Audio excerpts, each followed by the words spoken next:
Hi, my name is Shadique Badji. I'm a senior marketing major at UD. And today I will be telling you the story about one of the first financially successful black people in American history. Robert Abbott is one of the pioneers of black influence around the country and gave many opportunities to African Americans throughout his time while he was alive. Robert Abbott was born on November 24, 1868 on St. Simon's Island, Georgia, by Flora and Thomas Abbott. Both of Abbott's parents come from a line of enslaved people. His mother, Flora Abbott, was born in Savannah, Georgia, to West African parents and was fortunate enough to have a father who was a successful craftsman who was able to buy their freedom. His father, Thomas Abbott, came up in an enslaved household with a family of enslaved laborers. When Robert Abbott was an infant, his father died from leukemia, leaving his mother widowed. The family of Abbott's father tried to sue Flora Abbott for custody of him. She was lucky enough to meet a man by the name of John H. Sengstack, who was able to hire a lawyer to assist Flora in keeping Robert. Sengstack was a major influence in the growth of Abbott. He had a very odd life story, especially for that time period. His father was a German sea captain who had recently moved to the U.S. and had attended a slave auction. When he saw how poorly black women were being treated, he decided to purchase and free one of them. And they later decided to move to South Carolina, where they got married, and the following year, John Sengstack was born. Due to his combination of his parents' skin color, Sengstack was a very light-skinned individual who was often mistaken for a white man. With this, he saw firsthand the difference in the treatment between white people and black people, and taught Abbott to hate racial inequality. Sengstack was also a congressional minister who also later became a school teacher after seeing the lack of educational opportunities that were provided to the residents of the area they lived in. Seeing this kind of passion from his stepfather motivated Abbott to want to be just like him. His passion to be like his stepfather was only the beginning of his success.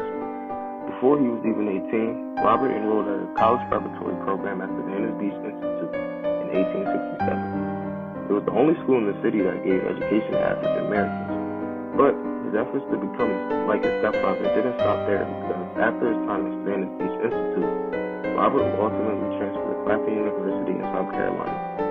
However, he still felt like that school wasn't the right fit for him, so he decided to switch schools again and learn a trade. He applied and was accepted into Hampton University, but had to wait for a spot to open for him in order to continue his education. For the meantime, Robert gained an apprentice role while helping his stepfather start up his local newspaper called the Woodville Times. After his 21st birthday, Robert finally could continue his education at Hampton, and he decided to pursue printing as his trade. Unfortunately, success does not come without hardships. When Robert first began his tenure at Hampton, he did not fit in well with most of the students. He even experienced some prejudice at the time. However, he gained a mentor during his hardships.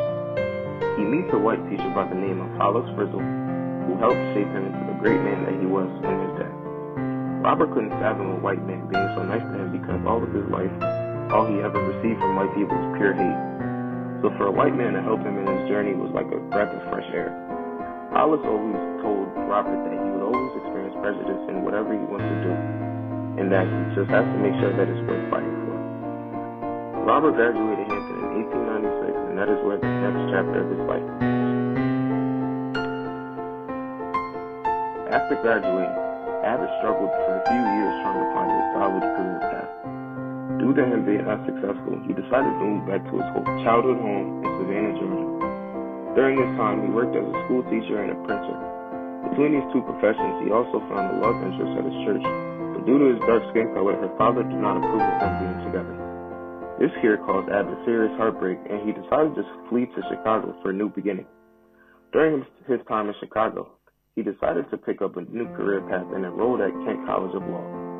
After about 2 years, Abbott graduated with a Bachelor of Law degree from Kent, where he was the only African-American individual in his class. With his new degree, he decided to move around the country and open a new law office. First, he attempted to open one in Indiana and then in Kansas.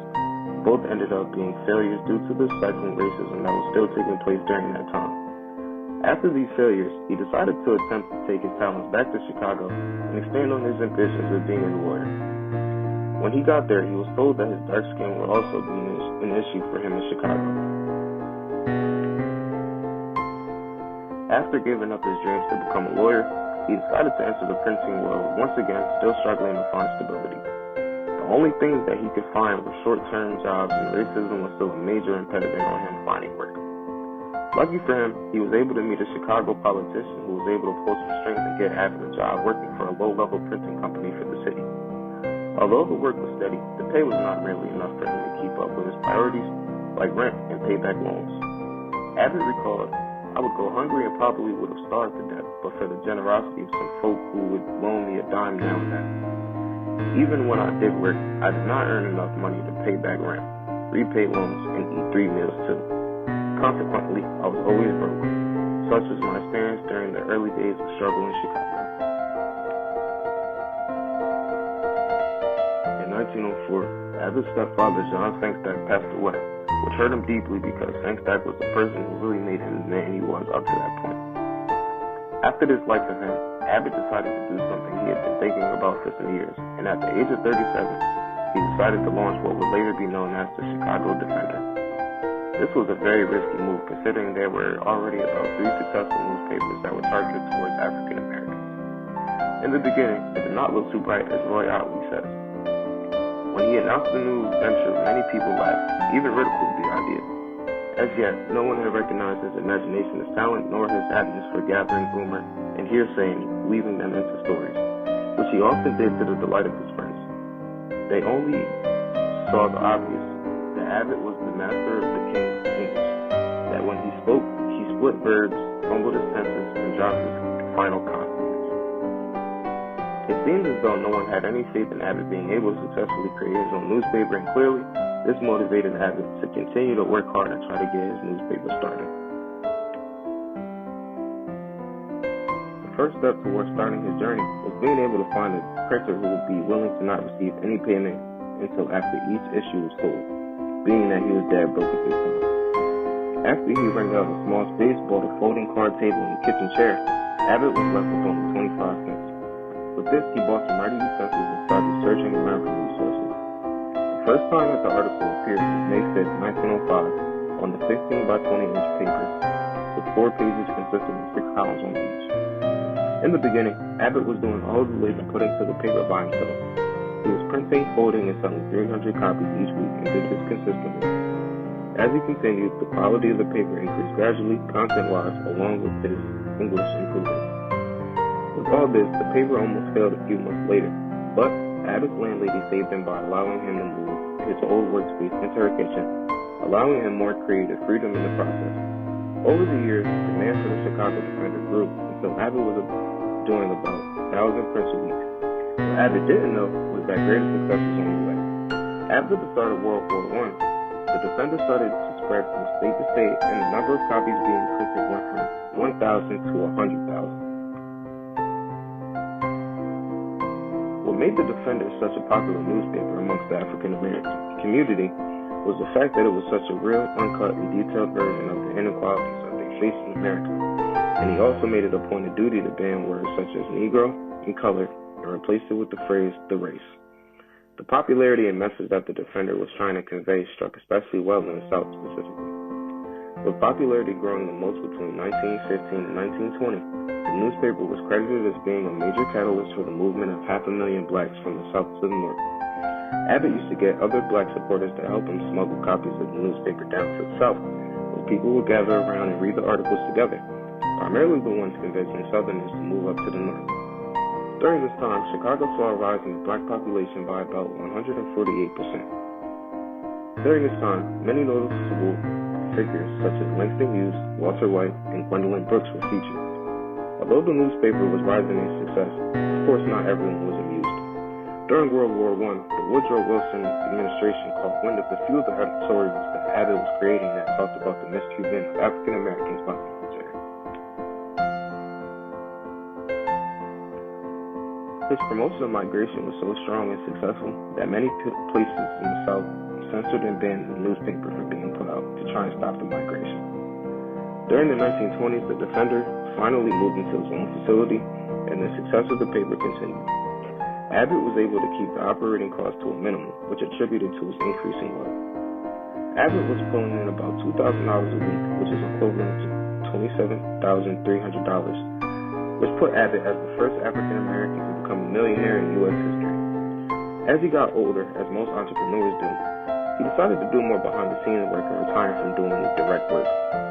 With this increasing wealth, he was able to open the Bud Billiken Club, which was one of the first black youth organizations created. From the 1920s and on, Abbott lived a prosperous life. He bought a mansion, got married in 1918, but then later got divorced in 1933. Paid for his nephew's education, John H. Sensac III, and doing many other community-based things such as becoming a member of Kappa Alpha Psi fraternity, being a member of the Chicago Urban League, and many other organizations. In 1920, Abbott died from breast disease, but right before his passing, he willed the defendant to his nephew, John H. Sensac III, who took over the defender until about 1997.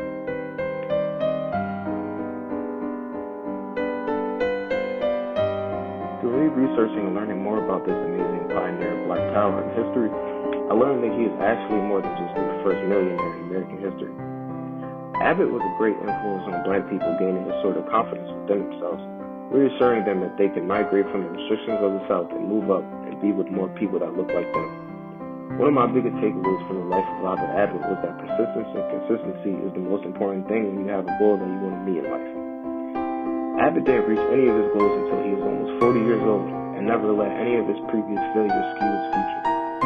Once his time came, Abbott did everything he could to try and motivate and influence black success around the country by funding organizations